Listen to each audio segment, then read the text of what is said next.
نواسی بندہ ہے تنہا شاہ تم پہ کرو درود کیوں کہوں بے بس ہوں میں کیوں کہوں بے بس ہوں میں تم پر فدا تم پہ کروڑو درود گندے نکمے کمین مہنگے ہوں کوڑی کے تیر کون ہمیں پالتا تم پہ کروڑو درود نظر کے کہیں گھاٹ نظر کے کہیں ایسے تمہیں پالنا تم پہ کروڑو درود ایسوں کو نعمت کھلاؤ دودھ کے شربت پلاؤ ایسوں کو ایسی غذا تم پہ کروڑو درود گرنے کو روک لو بوتل کے ہاتھ دو ایسے کو ایسی عطا تم پہ کروڑو درود اپنے گناہگاروں کو اپنی دامن میں لو کون کرے یہ بھلا تم پہ کروڑو درود کر کے تمہارے گناہ مانگے تمہاری پناہ تم کہو دامن میں آ تم پہ کروڑو درود کر دو عدو کو تباہ حاسدوں کو روبرا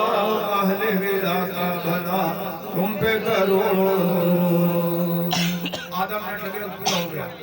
ہم نے خطا میں نہ کی تم نے خطا میں نہ کی کوئی کبھی سرورا تم پہ کروڑو درود ہم نے خطا میں نہ کی تم نے خطا میں نہ کی کوئی کبھی سرورا تم پہ کروڑو درود ہم نے خطا میں نہ کی تم نے خطا میں نہ کی کوئی کبھی سرورا تم پہ کروڑو درود کام غضب کے کیے اس پہ سرکار سے بندوں کو چشم رضا تم پہ کروڑو درود آپ عطا کیجئے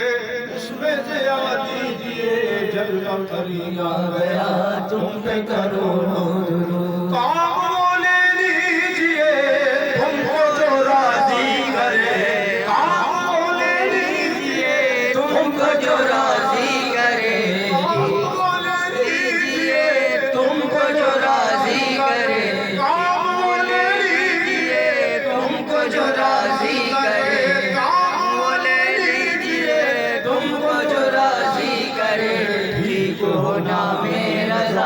تم پہ کروڑو درود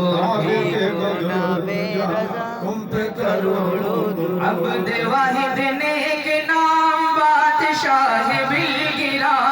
عبد واحد نیک نام بادشاہ بالگرا عبد واحد نیک نام بادشاہ بالگرا ہے تمہارا لاڈلا تم پہ کروڑو درود ہے تمہارا لاڈلا تم پہ کروڑو درود باب کے بدرو دجا تم پہ کروڑو درود طیبہ کے شمس و ضحیٰ تم پہ کروڑو درود یہ جو آپ دیکھ رہے ہیں سیدی صاحب کے ہاتھ میں یہ آقا کریم صلی اللہ علیہ وسلم کا بال شریف سبحان اللہ یہ بال شریف خدا کی قسم کتنے خوش نصیب ہیں ہم اور آپ جو اپنے ماتھے کی نگاہوں سے زیارت کر رہے ہیں یہ وہی بال شریف ہے جو اللہ کی تلوار حضرت خالد بن ولید اپنے امامے اپنے ٹوپی میں رکھا کرتے تھے یہ جنگ کے دوران آپ کی ٹوپی گر گئی تو آپ نے تلواروں کی چھاؤں کو نہ دیکھا اپنی جان کو نہ دیکھا بلکہ اس ٹوپی کی طرف دوڑے اسے اٹھایا اور اپنے سر پہ پھر سے سجا لیا بعد فتح جب ساتھیوں نے دریافت کیا کہ خالد چاروں طرف سے دشمنوں کے بیچ گھرے ہوئے تھے موت سر پر لٹک رہی تھی اس وقت تم بجائے دشمنوں سے مقابلہ کرنے اپنی ٹوپی کو اٹھا رہے تھے آخر اس میں وجہ کیا تھی حضرت خالد بن ولید فرماتے ہیں کہ میری جو جنگ میں کامیابی ہوتی ہے اس کامیابی کا مقصد یہی ٹوپی ہے کہ جس میدان میں پہنچ جاتا ہوں قہر الہی بن کر دشمنوں پر ٹوٹ پڑتا ہوں اور کامیابی فتح ہمارا مقدر بن جاتی ہے اس کی وجہ یہ ہے کہ ہماری ٹوپی میں ہمارے آقا کا منہ مبارک شریف رکھا آپ اس کے اپنے ماتھے کی نگاہوں سے زیارت کیجئے اپنی نیکیوں میں اضافہ کیجئے کہ آج ہم آقا کے بال شریف کی زیارت کر رہے ہیں کل انشاءاللہ قبر میں اپنے آقا کی سراپا زیارت کریں گے میں اسی بال مبارک کے وسیلے سے اپنے رب کی بارگاہ میں دعا کرتا ہوں کہ اے پروردگارا تو ہم سب کی قبروں پر رحمتوں کی بارش فرما، ہم سب کو عذاب قبر سے محفوظ فرما، ہمارے لیے پرصراط کے راستے کو آسان فرما دے۔ پروردگارا یہ جو کمیٹیاں آئی ہوئی ہیں مولا تعالیٰ اس منہ مبارک کے وسیلے پاک سے، ہمارے عمر پور کی بھی کمیٹی آئی ہے، کہمریا کے بھی آئے ہیں، مولا تعالیٰ ان سب کی تمام پریشانیوں کو دور فرما۔ اور اس کے ساتھ ہی ساتھ یہ رضوان میاں صاحب کے ہاتھ میں جو قدم شریف کا نقش پا ہے، میرے آقا صلی اللہ علیہ وسلم کی مکی زندگی دیکھیں آپ، میرے آقا کی دو طرح کی زندگیاں، ایک مکی اور ایک مدنی۔ میرے آقا کی مدنی زندگی یہ ہے کہ میرے آقا نے اپنے غلاموں سے فرمایا ہے میرے جانثاروں اگر کوئی دشمن تمہاری طرف آتا ہے تو اس پر اٹیک کرو۔ چنانچہ جب کوئی آقا مدینے پہ چڑھائی کرنے کے لیے تو میرے آقا اٹیک پہ اٹیک کرایا کرتے تھے اور بڑھتے چلے جاتے تھے، اسلام کا پرچم بڑھتا چلا جاتا۔ لیکن دوسری طرف میرے آقا کی مکی زندگی کو دیکھیے، میرے آقا جب سڑکوں سے گزر رہے ہیں تو دشمنان مکہ میرے آقا کے راستے میں کنکر اور پتھر بچھا رہے ہیں، لیکن میرے آقا میرے پروردگارہ کے حبیب تھے، رسول تھے، اللہ تبارک و تعالیٰ کے حکم سے وہ پتھر اور کانٹے موم بن جایا کرتے تھے، اور وہ پتھر اپنی خوش قسمتی سمجھتے تھے کہ میرے سینے پر میرے آقا محمد عربی کے قدم پڑے، اپنے سینے کو چیر دیا کرتے تھے اور کانٹے اور پتھر موم بن جایا کرتے تھے۔ چنانچہ پتھر پر میرے آقا کے قدم پاک کا نشان بن جایا کرتا تھا، وہی نشان رضوان میاں صاحب کے ہاتھ میں، اس کی بھی زیارت کریں۔ اس کے بعد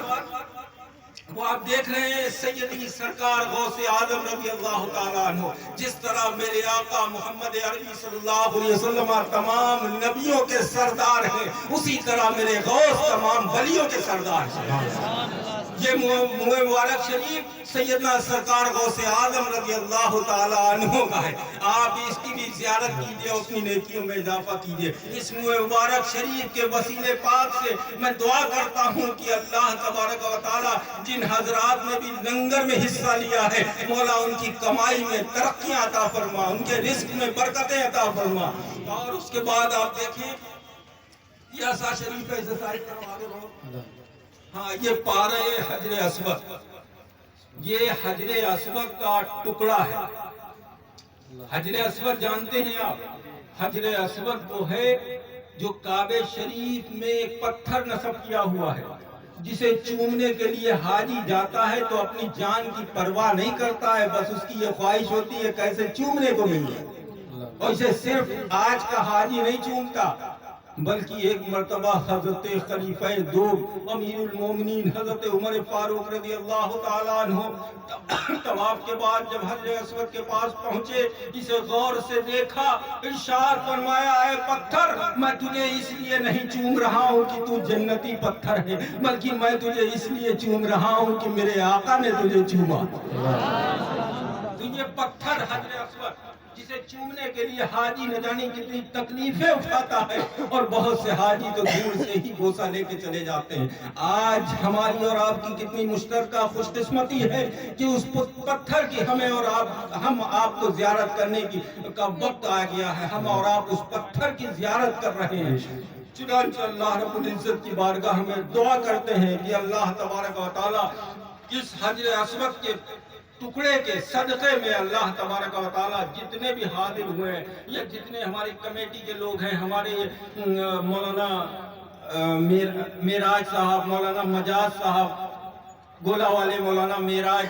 نیپال والے، مولانا یونس صاحب لکھیم پور والے، اور مولانا حافظ فہیم صاحب دلسنڈا والے، یہ جو ہم سے بے پناہ محبت کرتے ہیں، مولا تعالیٰ اس پتھر کے وسیلے پاک سے ان کی تمام جائز دعاؤں کو اپنی بارگاہ میں قبول فرمائے۔ ساتھ ہی ساتھ آپ دیکھ رہے ہیں یہ تسبیح شریف ہے جس پہ میرے آقا میرے جد کریم سیدنا امیر عبدالواحد بلگرامی کلمہ طیبہ اور نہ جانے کیا کیا وظیفے پڑھا کرتے تھے۔ آج ہم اور آپ اپنے ماتھے کی نگاہوں سے اس تسبیح شریف کی زیارت کر رہے ہیں۔ اللہ رب العزت کی بارگاہ میں دعا ہے کہ ایک اللہ کے برگزیدہ بندے کے ہاتھ سے لگی ہوئی تسبیح کے وسیلے پاک سے اللہ تبارک و تعالیٰ جتنے بھی حاضر ہیں